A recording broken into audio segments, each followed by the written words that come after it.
Halo teman-teman semua, jumpa lagi dengan saya Gilbert Jose Manopo, mahasiswa semester 7, jurusan Teknik Sipil, Prodi Teknik Jalan dan Jembatan, Politeknik Negeri Manado. Di kesempatan kali ini, saya akan kembali membahas tentang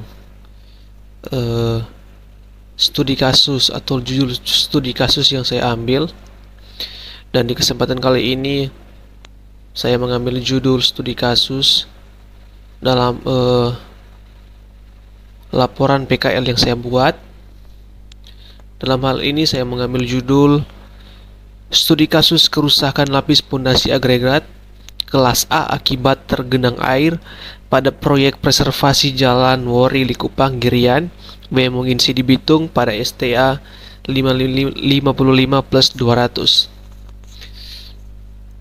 dengan dosen pembimbing yang pertama yaitu Insinyur Kris Hembokau MTIPM, dan dosen pembimbing yang kedua itu Dr. Insinyur Carter DE Kandau STMT IPM ASEAN Eng. Dan ya, langsung saja kita masuk pada bab yang pertama, yaitu pendahuluan. Bagian 1.1 latar belakang. Pertumbuhan ekonomi Indonesia yang cukup pesat didukung dengan berkembangnya sektor pemukiman dan perkantoran menuntut penyediaan infrastruktur transportasi termasuk jalan dan jembatan yang memadai untuk meningkatkan laju roda perekonomian Indonesia. Maka dibangunlah proyek preservasi Jalan Wori Likupang Girian Wemonginsi di Bitung. Pembangunan jalan baru atau juga preservasi jalan yang melintasi saluran air diharuskan mengembalikan aliran air seperti sedia kala. Agregat merupakan material yang digunakan sebagai bahan campuran yang berupa berbagai jenis butiran atau pecahan yang termasuk di dalamnya seperti pasir, kerikil, agregat, pecah abu atau debu batu. Terdapat dua kelas yang berbeda dari lapis pondasi agregat berdasarkan klasifikasi umum yang ditetapkan oleh Departemen Pekerjaan Umum, yaitu lapis pondasi agregat kelas A dan lapis pondasi agregat kelas B. Pada umumnya lapis pondasi agregat kelas A adalah mutu lapis pondasi untuk suatu lapisan di bawah lapisan beraspal, dan lapis pondasi agregat kelas B adalah untuk lapis pondasi bawah. Dalam hal ini saya membahas laporan yang berjudul studi kasus kerusakan lapis pondasi agregat kelas A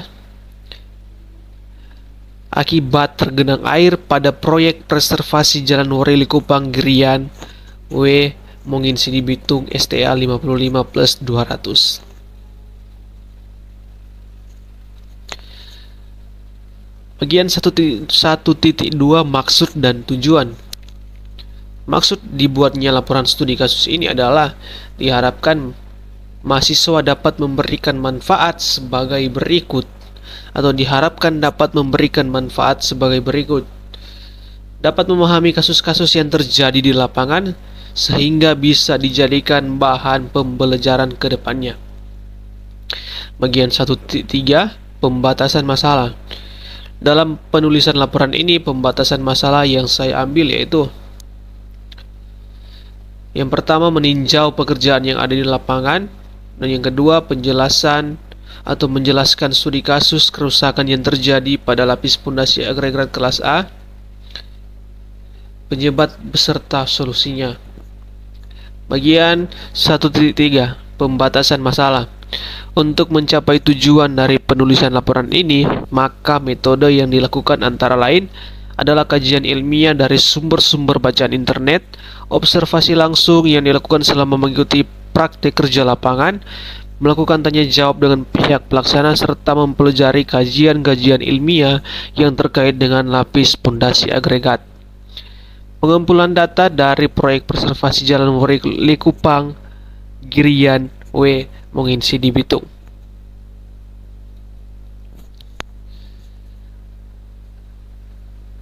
Kita masuk pada bab yang kedua, gambaran umum perusahaan dan proyek.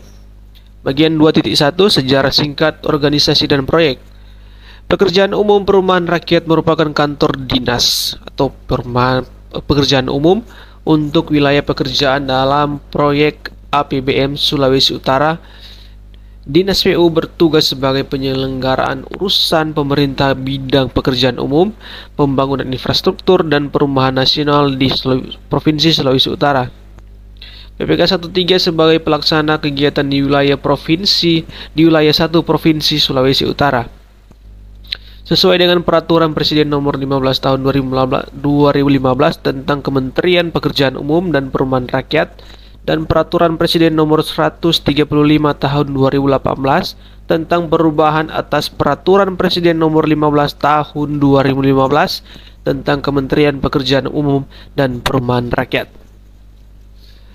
Kementerian Pekerjaan Umum dan Perumahan Rakyat mempunyai tugas menyelenggarakan urusan pemerintah di bidang pekerjaan umum dan perumahan rakyat untuk membantu Presiden dalam menyelenggarakan pemerintahan. Bagian 2.2 Gambaran umum dan proyek. Gambaran umum proyek. Sebagai gambaran umum untuk preservasi jalan Woreli Kupang Girian Wemungin Sidi Bitung adalah sebagai berikut. Teman-teman bisa langsung saja melihat yang sudah ditampilkan dalam layar berikut ini untuk gambaran umum proyek ini.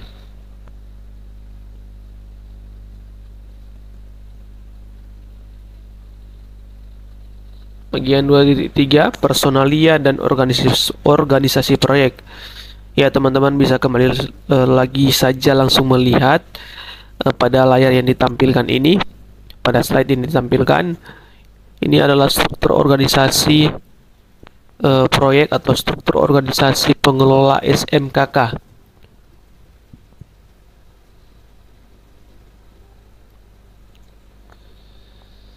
Oke, kita masuk pada bab yang ketiga, dasar teori. Studi kasus. Studi kasus berasal dari terjemahan dalam bahasa Inggris a case study atau case studies. Studi kasus merupakan sebuah penelitian di mana peneliti menggali suatu fenomena tertentu atau kasus dalam suatu waktu dan kegiatan serta mengumpulkan informasi secara terinci dan mendalam dengan menggunakan berbagai prosedur pengumpulan data selama periode tertentu. Studi kasus adalah suatu kegiatan untuk mengamati dan mengambil data dari seseorang, benda atau objek lain secara intensif sebagai bagian dalam proses penelitian dengan tujuan tertentu. Studi kasus merupakan pendekatan penelitian kualitatif yang digunakan untuk memahami suatu isu atau permasalahan dengan menggunakan suatu kasus. Yang dimaksud dengan kasus di sini dapat berupa suatu kejadian, proses kegiatan program, ataupun satu atau beberapa orang. Untuk memahami isu atau permasalahan secara mendalam, seorang peneliti perlu melakukan penyelidikan dan eksplorasi terhadap satu atau beberapa kasus dalam jangka waktu tertentu dan mengumpulkan data dari berbagai sumber. Kita masuk pada bab yang ketiga atau pada bagian 3.1, pengertian lapis pondasi agregat. Lapis pondasi agregat adalah lapisan struktur yang berada di atas tanah atau substrate yang berfungsi untuk memberikan daya dukung pada jalan sehingga permukaan jalan tetap dalam kondisi stabil. Pondasi memegang peranan penting dalam ketahanan suatu jalan. Sebagian besar kerusakan aspal jalan disebabkan karena lapis pondasi agregat tidak kuat dan tidak stabil seperti pada penjelasan artikel penyebab kerusakan pada aspal jalan. Lapis pondasi agregat dibagi menjadi 3 tipe struktur, yaitu agregat kelas A, kelas B, dan kelas S. Berikut penjelasan selengkapnya. Yang pertama, lapis pondasi agregat kelas B. LPB adalah lapis pondasi agregat yang berada di atas tanah dasar atau substrate. Tanah dasar di bawah LPB bisa berupa tanah asli maupun tanah timbunan dan galian. Lapis pondasi agregat kelas B ini merupakan campuran dari berbagai fraksi agregat dengan ketentuan gradasi sesuai dengan tabel SNI berikut. Untuk tabelnya bisa teman-teman melihat pada slide yang ditampilkan ini. Dan tabel di atas adalah gradasi lapis pondasi agregat mulai dari kelas A, kelas B, hingga kelas S. Agregat yang lolos saringan sesuai dengan kriteria akan dicampur menjadi lapis pondasi. Komposisi campuran agregat kelas B tergantung dari job mix formula yang telah dibuat. Pembuatan JMF dimulai dengan berbagai pengujian material agregat, antara lain pengujian berat jenis, CBR, uji kekerasan batu atau abrasi, dan lain sebagainya. Untuk contoh komposisi campuran agregat kelas B dari JMF bisa teman-teman lihat langsung saja melihat pada slide yang ditampilkan ini. Untuk fraksi 1, fraksi 2, dan fraksi 3.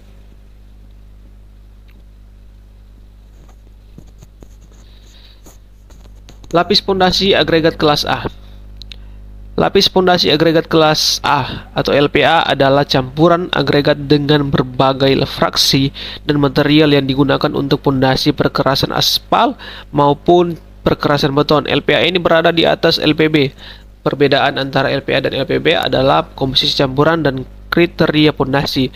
Kriteria pondasi agregat kelas A bisa dilihat pada tabel yang ada di atas tadi.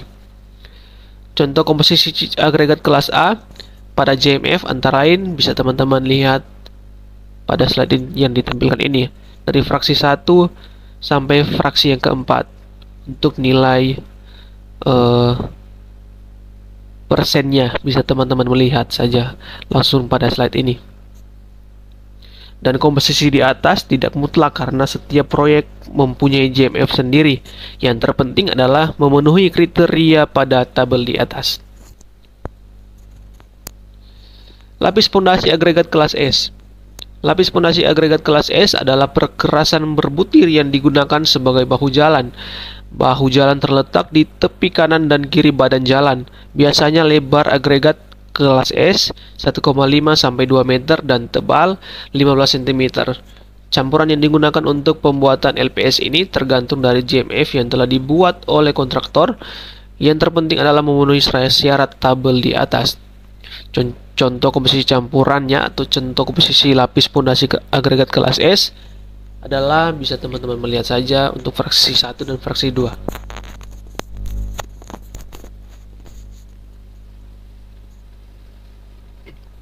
Oke, kita masuk pada bab yang keempat, pembahasan.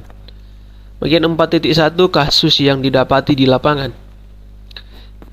Nah, kasus yang saya dapati di lapangan adalah kerusakan lapis pondasi agregat kelas A akibat tergenang air atau yang lebih tepatnya kasus ini mengarah ke keretakan lapis pondasi agregat yang membuat pekerjaan lapis pondasi agregat diganti beberapa kali karena kondisi lahan yang buruk akibat tergenang air hujan. Kasus ini pada proyek preservasi Jalan Wori Likupang Girian W Mungin di Bitung STA 55+200, dan bisa teman-teman lihat saja pada gambar berikut ini yang ditampilkan pada slide. Ini adalah gambar atau tempat di mana saya ditempatkan praktik kerja lapangan, dan ini kasus yang saya temui di mana pada kasus ini LPA yang sudah dihampar itu mengalami beberapa kali pergantian karena sering terjadi atau tergenang air dan membuat LPA ini rusak yang tidak mempunyai daya tahan. Untuk itu beberapa kali LPA yang dipasang yang sudah dihampar ini beberapa kali diganti karena tergenang air dan menjadi rusak LPA itu.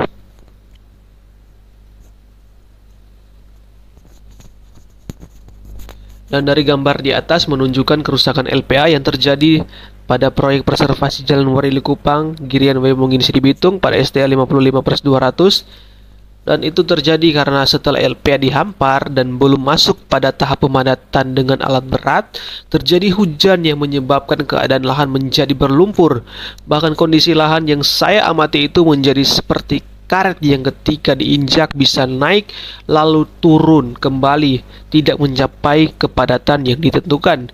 Dan hal ini terjadi sebanyak 2 atau 3 kali, yang mana LPA harus digali kembali dan dikeluarkan yang rusak, dan kemudian akan diganti dengan LPA yang baru. Penyebab terjadi kerusakan pada LPA ini adalah kondisi lahan yang tidak memiliki drainase. Itu juga menjadi faktor yang paling utama. Ketika lahan tidak mempunyai drainase, maka air ketika hujan, air akan tergenang. Dan yang kedua, ketika LPA dihampar tidak langsung dipadatkan dengan alat berat. Ketiga, stabilisasi tanah kurang baik. Dan yang keempat, faktor cuaca. Nah, untuk solusi dan rekomendasi. Yang pertama, pentingnya pengawasan ketika LPA dihampar agar benar-benar akan dipadatkan dengan baik, sambil juga memperhatikan kondisi cuaca yang ada agar supaya tidak akan terjadi hal yang demikian, karena akan berdampak pada administrasi dan material tidak akan dibuang percuma. Yang kedua, perhatikan kembali kondisi drainase yang ada agar supaya jika terjadi hujan, air tidak akan tergenang dalam lahan, atau jika bisa, buatlah jalur alternatif lain untuk bisa mengalirkan air agar supaya tidak akan menjadi suatu masalah ketika hujan turun. Nah, oke, kita masuk pada bab yang kelima, bagian penutup. Kesimpulan. Adapun kesimpulan yang dapat diuraikan dalam laporan studi kasus ini. Pada proyek preservasi Jalan Worili Kupang Girian Mongin Sidi Bitung, lebih khusus pada ruas Worili Kupang STL 55+200 adalah yang pertama, pada laporan studi kasus ini membahas mengenai kerusakan lapis pondasi agregat kelas A yang disebabkan oleh beberapa faktor, yaitu kondisi lahan yang tidak memiliki drainase, ketika LPA dihampar tidak langsung dipadatkan, stabilisasi tanah kurang baik, dan faktor cuaca. Yang kedua, untuk solusinya pengawasan ketika proses pengamparan LPA dilakukan agar dapat lebih memperhatikan agar supaya akan langsung dipadatkan dengan baik, serta juga perhatikan kondisi drainase yang ada. Yang ketiga, setiap pekerjaan yang akan dilakukan pasti memiliki panduan atau acuan mutu dan spesifikasi. Acuan inilah yang digunakan untuk pengontrolan mutu atau kualitas dalam menetapkan standar pada setiap pekerjaan yang dilakukan. Bagian saran. Yang pertama, dalam membuat studi kasus ini, sebagai penulis kita harus memperhatikan berbagai macam hal yang akan berdampak dan yang akan merugikan dalam pengerjaan suatu proyek, sehingga tidak akan terjadi lagi berbagai kerusakan di dalam suatu pekerjaan yang tentu saja tidak diinginkan. Yang kedua, untuk mendapat hasil yang lebih akurat, maka diperlukan ketelitian dalam pelaksanaan pekerjaan sesuai dengan prosedur yang telah ditetapkan dan mengutamakan keselamatan kerja, serta diharapkan mahasiswa mampu berpikir kritis untuk menemukan hal-hal yang baru. Dan ini oke, mungkin hanya sekian presentasi atau materi yang bisa saya dapat bagikan, atau studi kasus yang saya ambil dan saya bisa bagikan pada kesempatan ini. Dan mungkin jika masih terdapat berbagai kekurangan dalam penulisan studi kasus ini, mohon dimaafkan, karena dalam proses penulisan ini juga saya masih dalam tahap yang belajar, yang masih perlu untuk dibimbing untuk kedepannya. Oke teman-teman, terima kasih yang sudah menonton video ini. Terima kasih atas dukungan kalian. Terima kasih.